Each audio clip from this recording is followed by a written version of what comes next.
What's up, everyone? Welcome back to Every Week We Follow. So today we are going to be doing a preview of the Sunderland Villa game on Sunday. First off, first bits, scan the QR code if you're watching on TV, click the link in the description, chance to win this ball, the stuff behind Gary that's all signed, get it in, good cause, £5 an entry. Please donate. It's always wonderful to see those numbers coming in. Yes. Also, secondly, if you are watching this and you're not subscribed, please subscribe, like this video, give us your thoughts in the comments. What do you think is going to happen against Sunderland? Is it going to be another bag of shit? Who knows? But Gary, how are you doing, mate? Mate, I'm not going to lie, feeling a little bit deflated. I am. Like, no shit.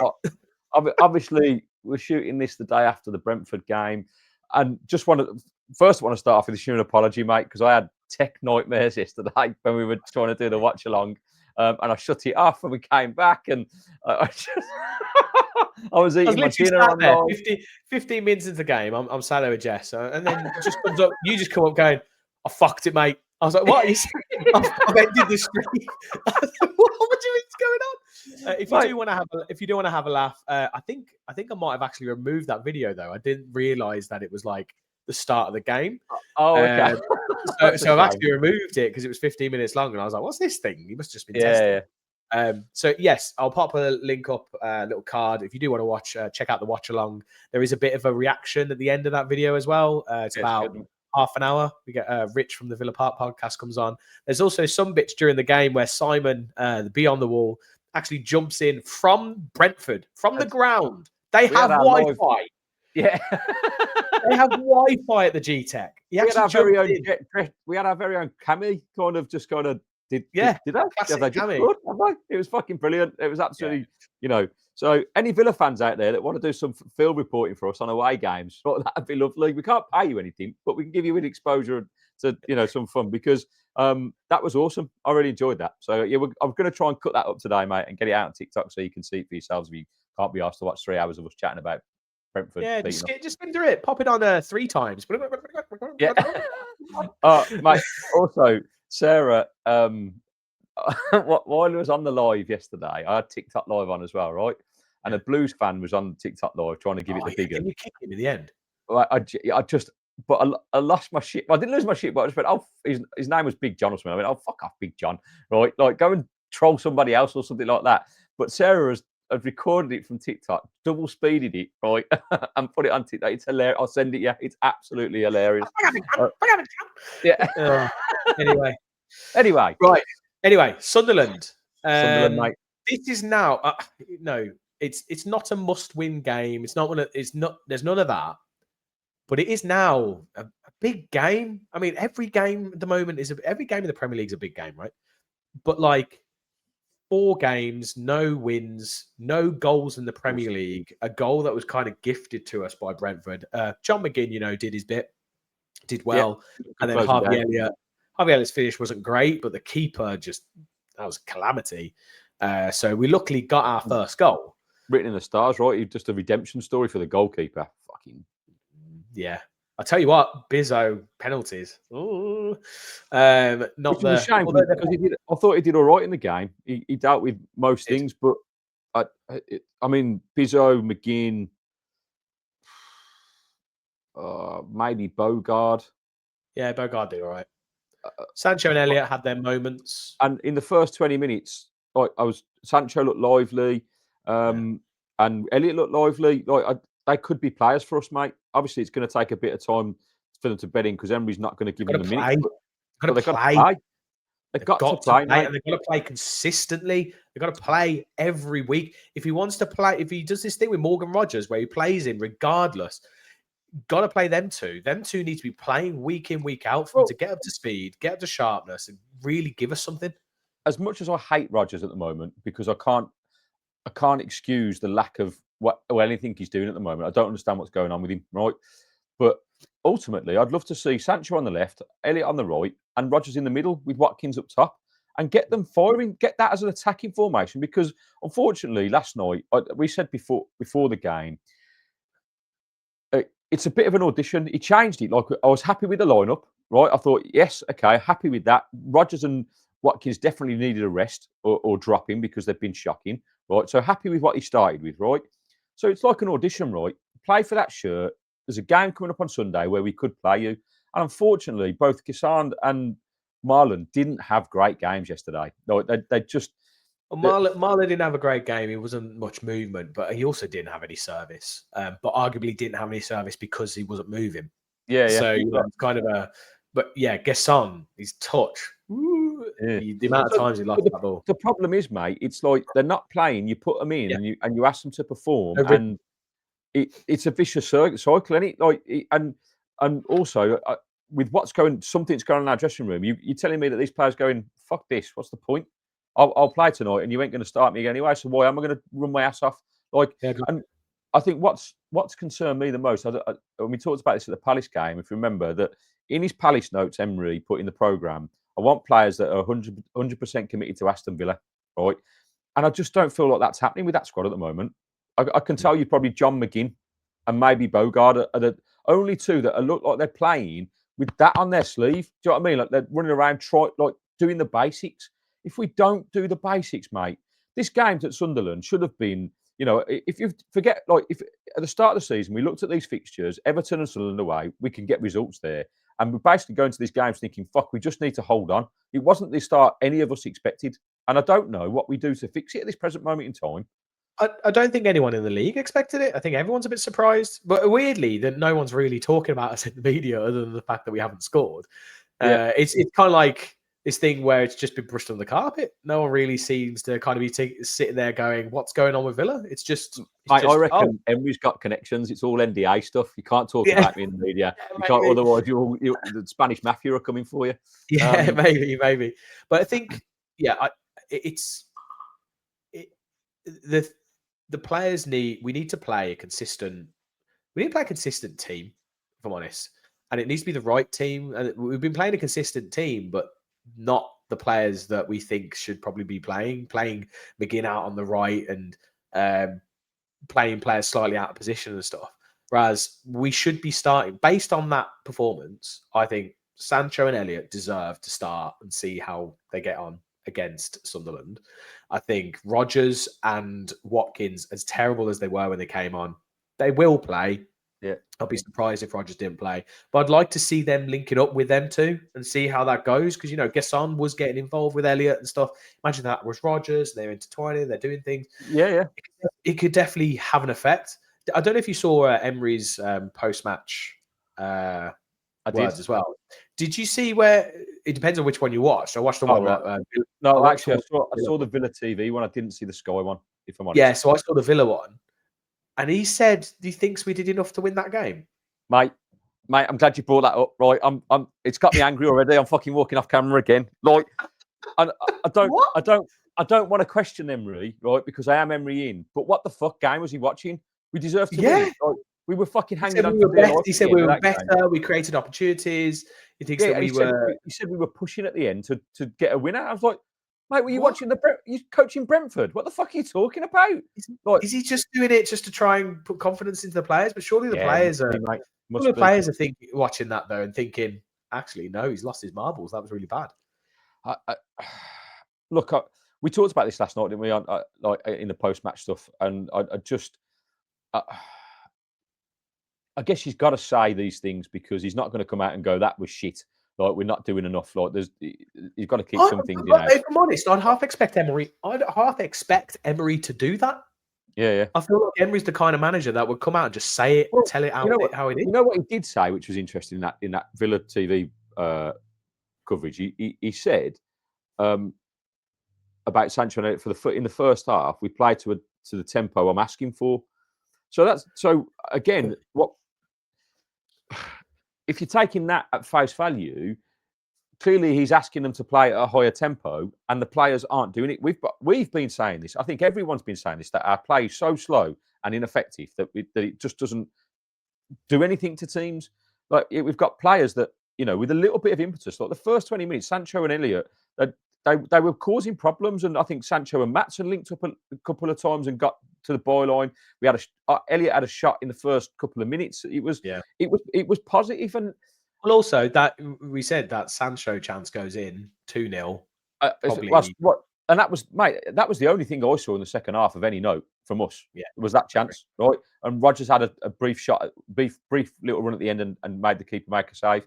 So two attempts on goal in the whole of the second half. Yeah, that's an improvement to Saturday, I guess, right? Yes. But ultimately, what was most concerning when we made the changes and took Sancho and Elliott and everybody off, it got worse.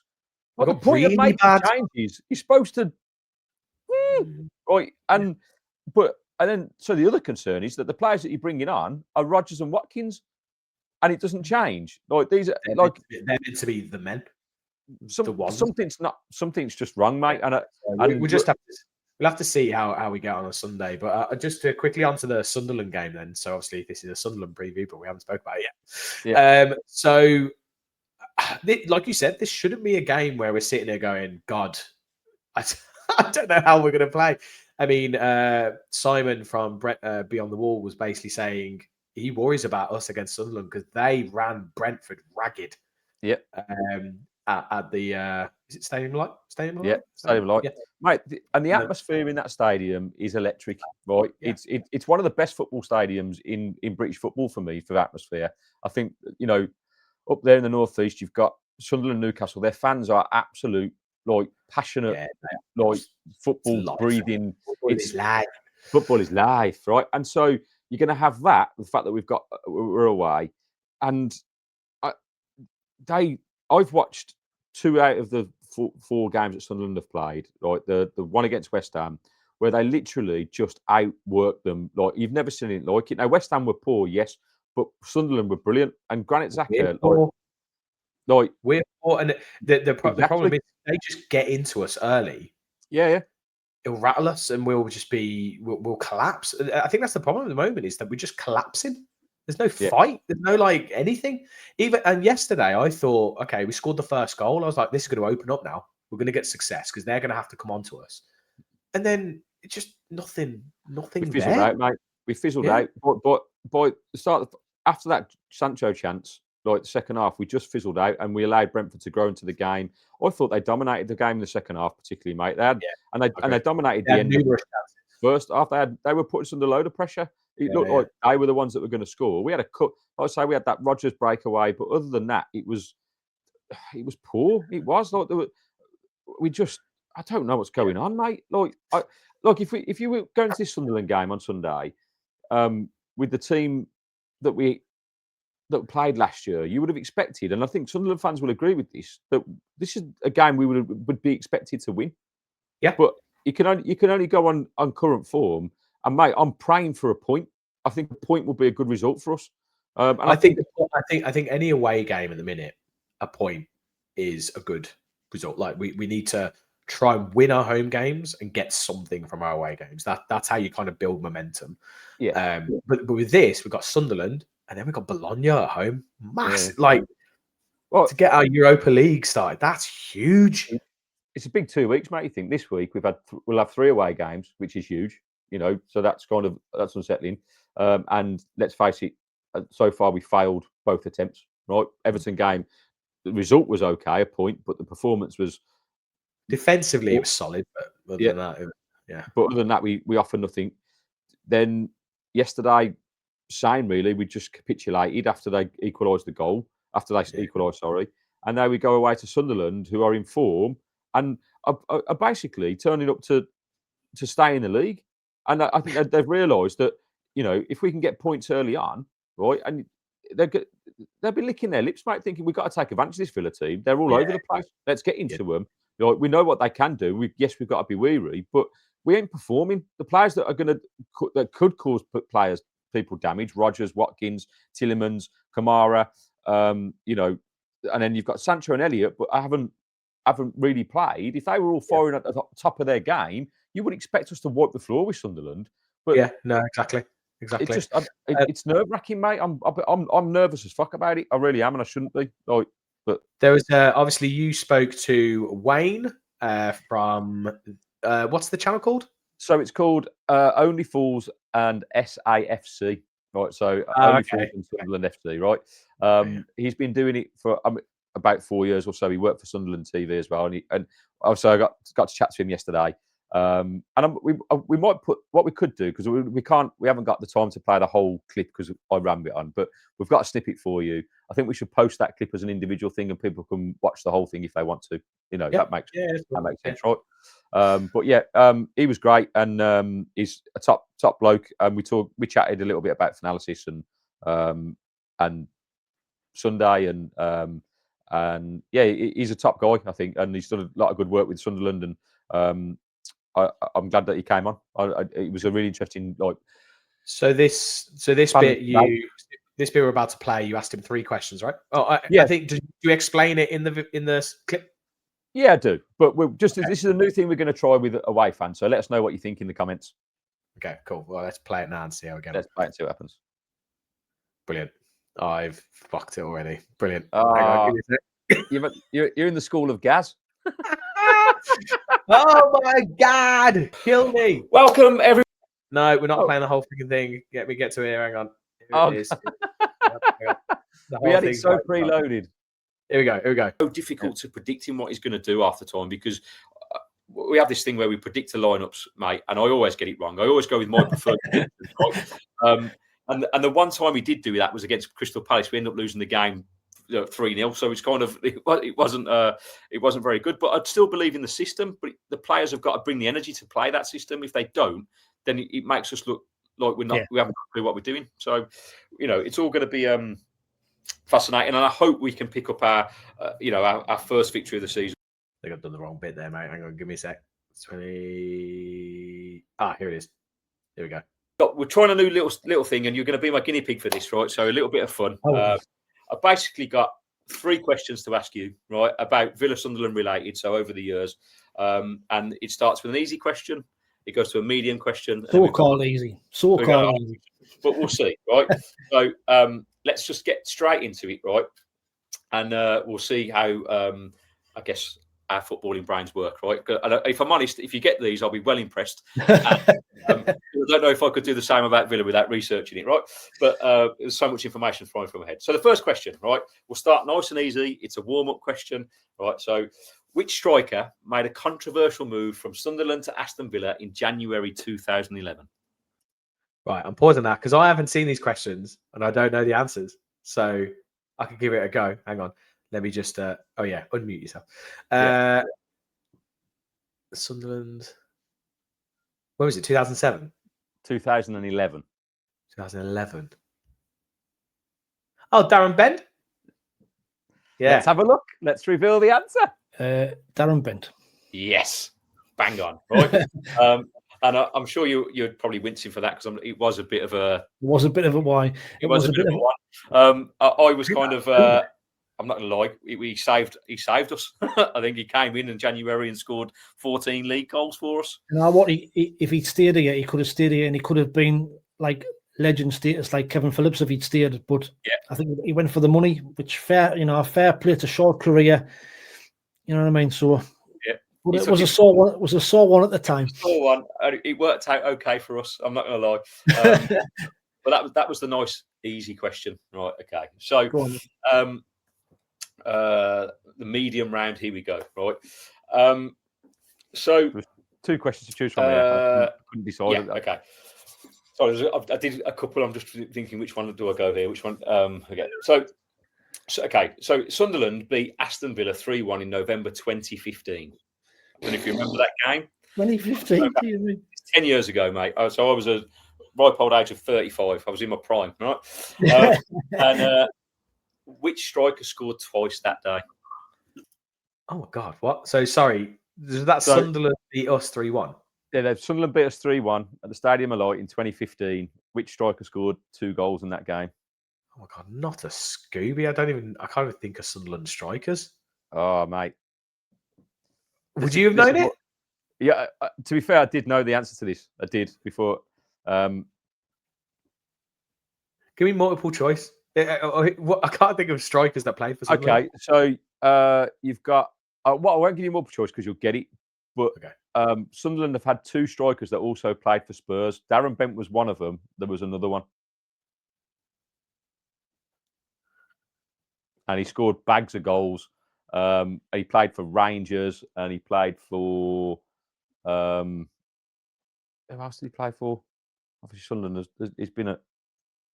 I don't know, mate. I'm going to play West it. Ham. He was at West Ham as well. 2015. You're talking 10 years ago. Yeah. 10 years ago. You beat us 3-1 at the Stadium of Light.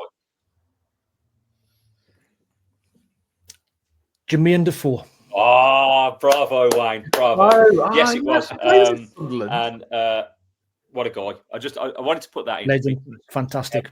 I was always an admirer of Jermaine Defoe. And I think you sent me a wonderful video that you kind of had produced with our young Bradley Lowery. And that relationship between him and the club was fantastic. And actually, mate, I might post, if you don't mind, that video you sent me. I might put it in the link to the description. Fine by me. Yeah, I mean that period, that little Bradley and just that rapport he had at the time, it just shows you that footballers, for all the money what they earn and all that sort of stuff, to do have a heart, and it was heartbreaking to see at the time. But the time that he took out just to spend time was amazing. So we'll always hold him in kind of legend status for that. I think the whole country did, mate. I think in terms of what we talked about earlier about football bringing people together, that's what it should be about, mate. He breaks down the barriers, he breaks down the walls, doesn't it, and shows you what life's all about, really. And so, had to get that one in because I wanted to mention your video, mate, and that was nice a bit of a surprise for you there. Okay, and the last question, right? So Aston Villa legend Peter With, my favourite player. I don't know if I've got. Do you, mate? Peter With. This is the guy. Look, right? Yeah, Peter With. Yeah. This is Simon, and people know we're giving these away in a competition. Mate, here's the reason I became a Villa fan, right? Because I was sat down as a 7-year-old kid by my stepdad, and who forced me to watch our European Cup final on repeat, right? So that goal is etched in my brain. We were very lucky to have Peter With on the show a couple of months ago. Oh yeah! Oh wow! Yeah, pick that goal apart, right? And honestly, I'm still fangirling about it. I watch it and go, oh my god! And mate, go check out the episode because I don't even remember it. I was absolutely just a blur. But I think it was great.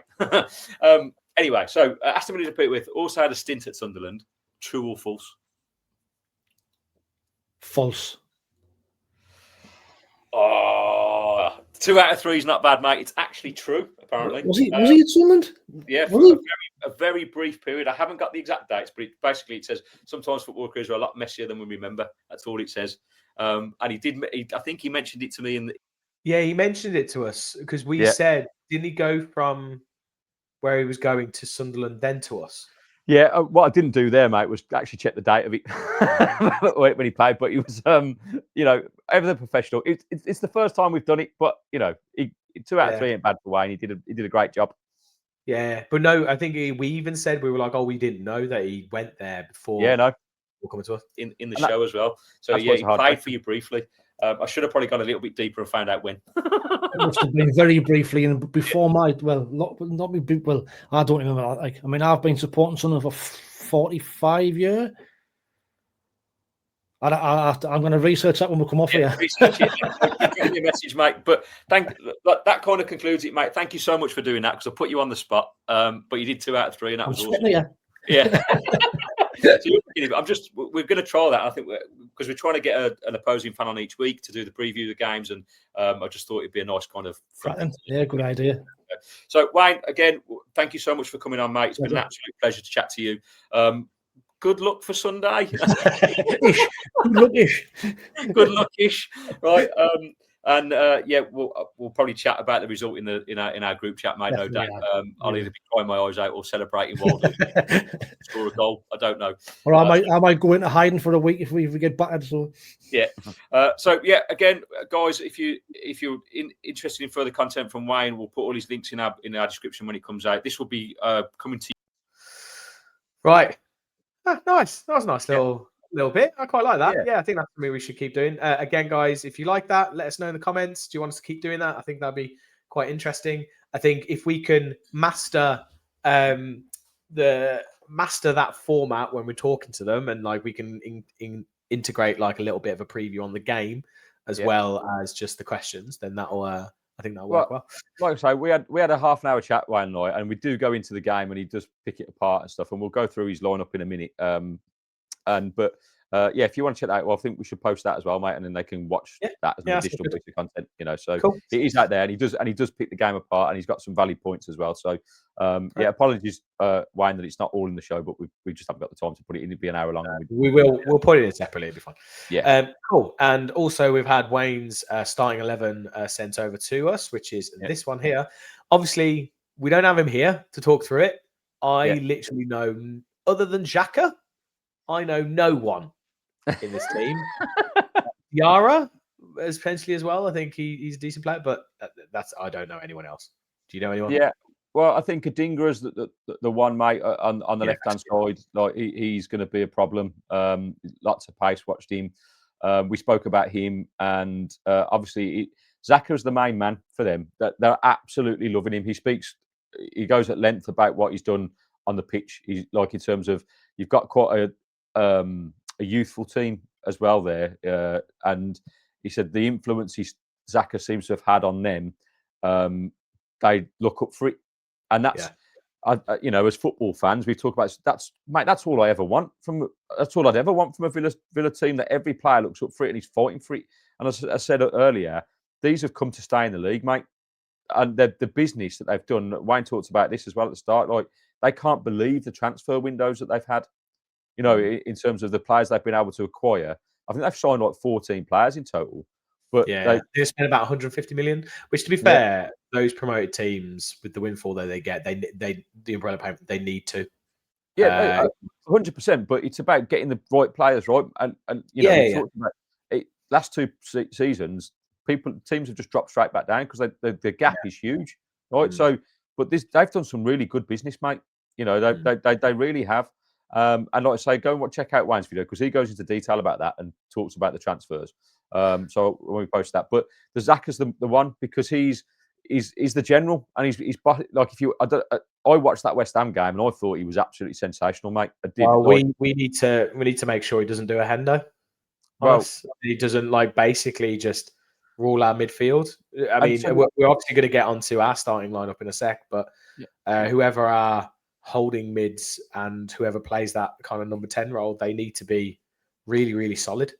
Yeah, 100%, mate. And this is the problem. Like, I mean, Xhaka's up for it, and he's going to have seen that the way we play, and we've been busting. We've lost that midfield battle in every game, mate, pretty much this season. Yeah. So, we've defended all right. So we go on to ours, mate, and this is the hope, really. I feel a bit bad dropping Bogard, because I think he's been great, but I can't drop McGinn. I thought McGinn was even better yesterday. He was the only one that was running around trying to make things happen, getting stuck in, kind of doing the basics well. And we all know that McGinn's not our technically best player, but my God, we need him to galvanise the rest of the squad. I'd let Maatsen keep his place. I really like Maatsen. I do. I just think him and Sancho. I think there is obviously, like I said, they've played there together before. There definitely was some kind of link-up play, some kind of understanding between the two when they're overlapping. There was definitely stuff there. Some of it didn't come off, mate, but I'd rather than be trying it and kind of trying to make that connection and that relationship on the pitch than having Dina run to the halfway line and cut back again. Do you know what I mean? Like, I can't cope with it. Like, and it's the same with Cash, mate. So I've gone Maatsen and Cash, right, at fullbacks, but Cash again yesterday, just opportunities to really run at Brentford's defence, and he just didn't take it. Okay, and at this point, he's definitely. We know now that he's been told not to. He's been told not to, because if he does, because Maatsen's up high on the left hand side, so if he goes, then we're going to be left short at the back. So yeah, I get it, but to a certain degree, mate, if we were doing our jobs right, that wouldn't matter. No, because you just have Kamara or McGinn filling for either of these, right? And that's. That allows the freedom to go forward. The fact that we've got no coercion up front at the moment is the problem, that we don't keep the ball when we do drive forward. So that does expose us. So, but we've got to keep doing it, because this, for me, is a formation that could work, right? So, and Mings and Konza in the middle. I think Mings should come back in. Obviously, Martinez in goal, no brainer. After his performance against Everton, Konza and Mings, I still think, are our best centre half pairing. And then you've got Kamara came on yesterday, so I assume he will be back for the Sunderland game. We need him. We need McGinn's energy. Kamara's kind of break-up playability. He could be the one that's feeding those passes into Rodgers.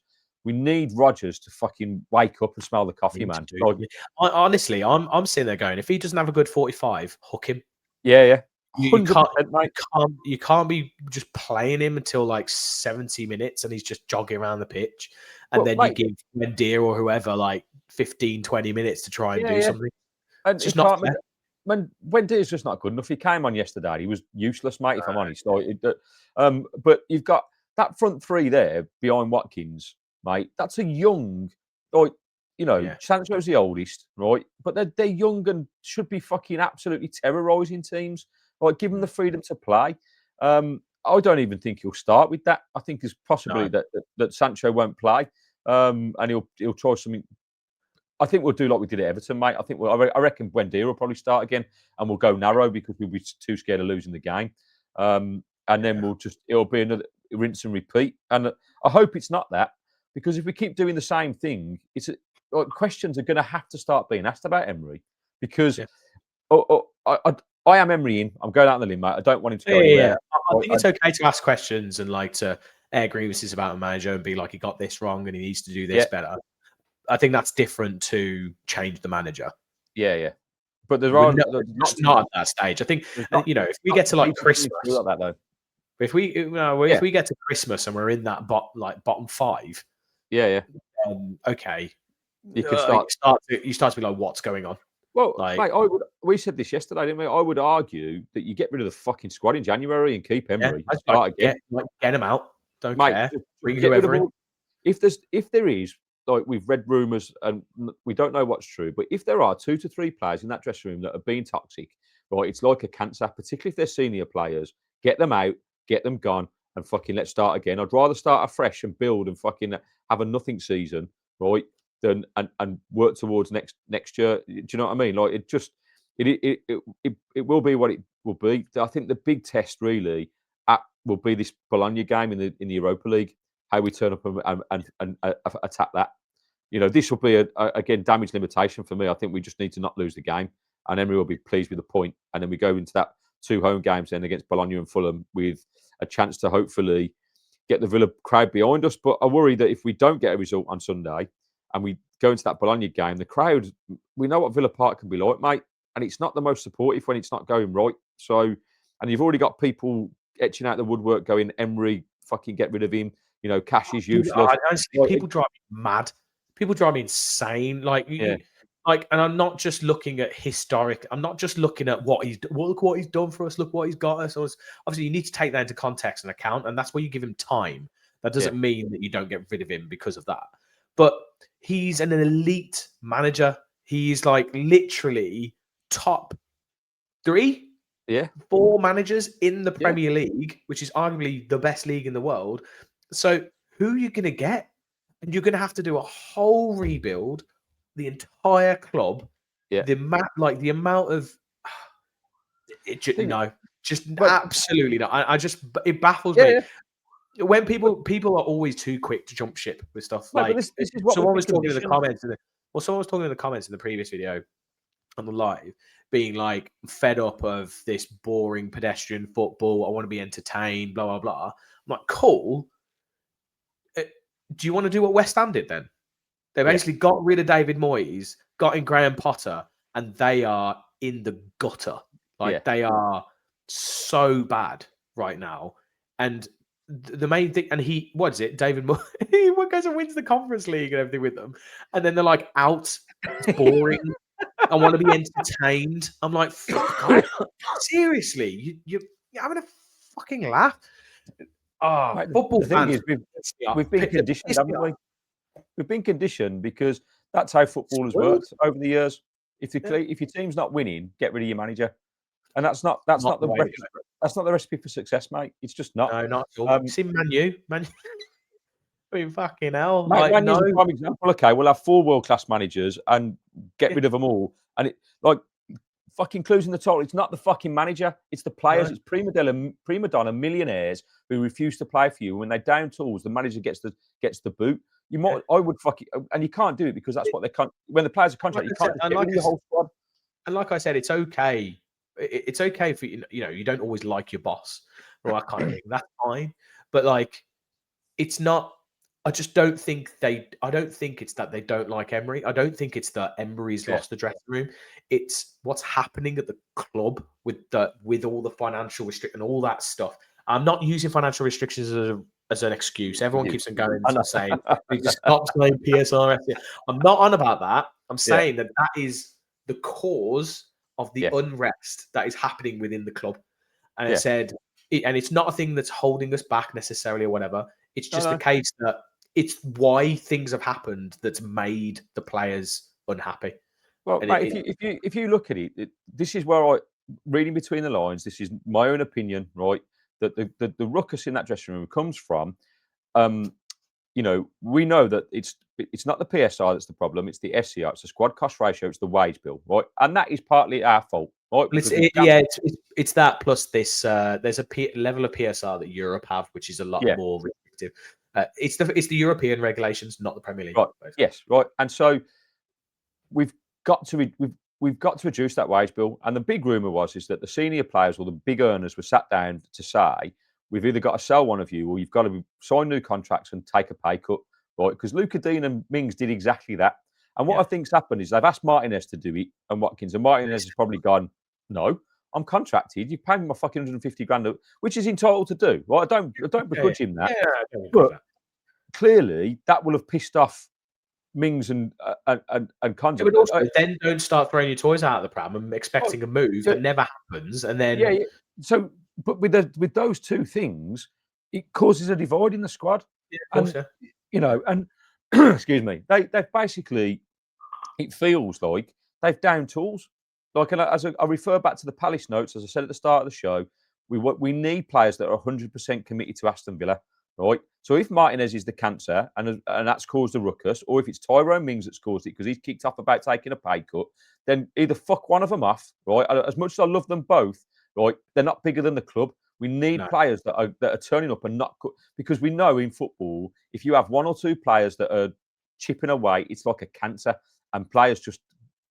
And that for me is purely what's happening. If we are not that shit, these performances are not representative of what we know Villa can do, and I think that is the frustrating thing. These players are good enough, but they're not connected. They're not together, and so whatever's happening needs to be fucking ironed out and quick.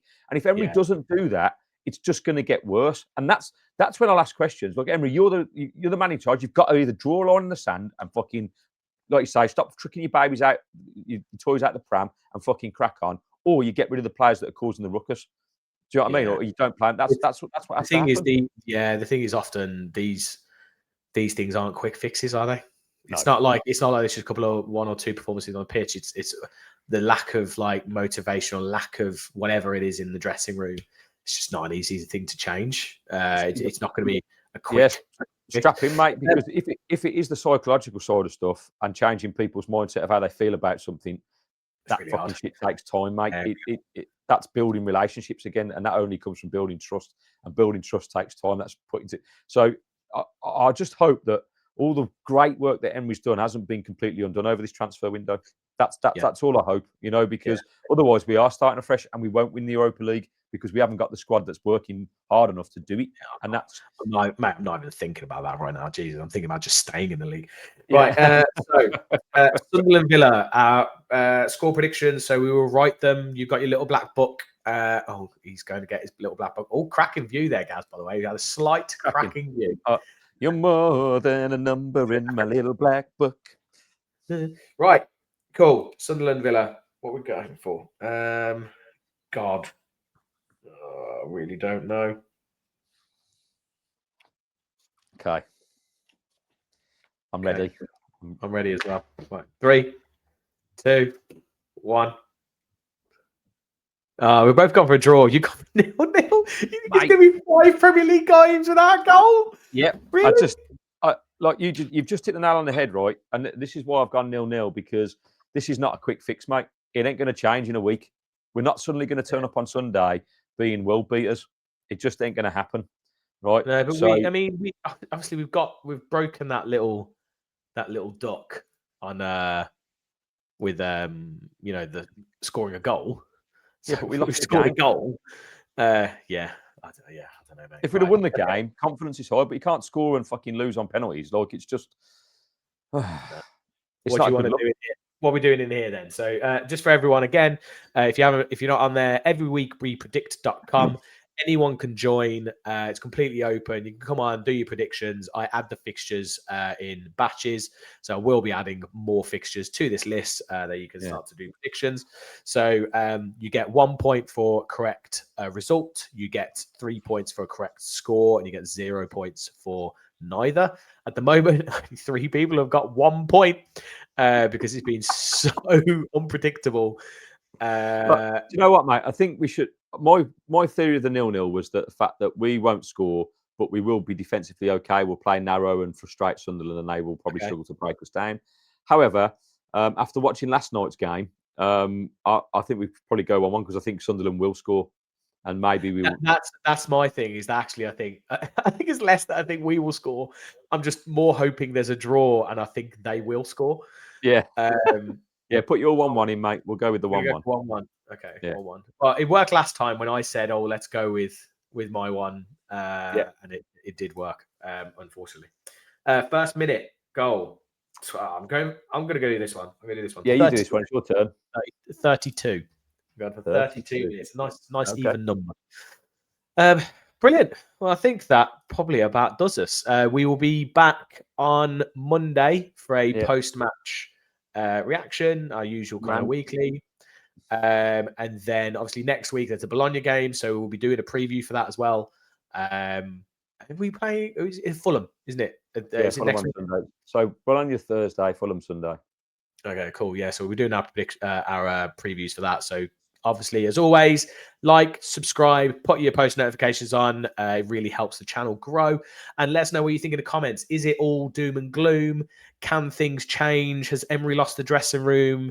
Is, Emery out, Emery in? What are you? Pop it all down in the comments and let us know. We love the debate. Let's get the debate going. About it. Brilliant. Gaz, final thoughts? I feel so deflated, mate. I'm just hoping that we can turn this around sooner rather than later. But I think as we've established that it's not going to be a quick fix. So strap in, guys. This is going to be a long season, I think. Yeah, I agree. Cool. Sing us out, guys. Every week we follow the boys in claret and blue. See ya. Peace and love.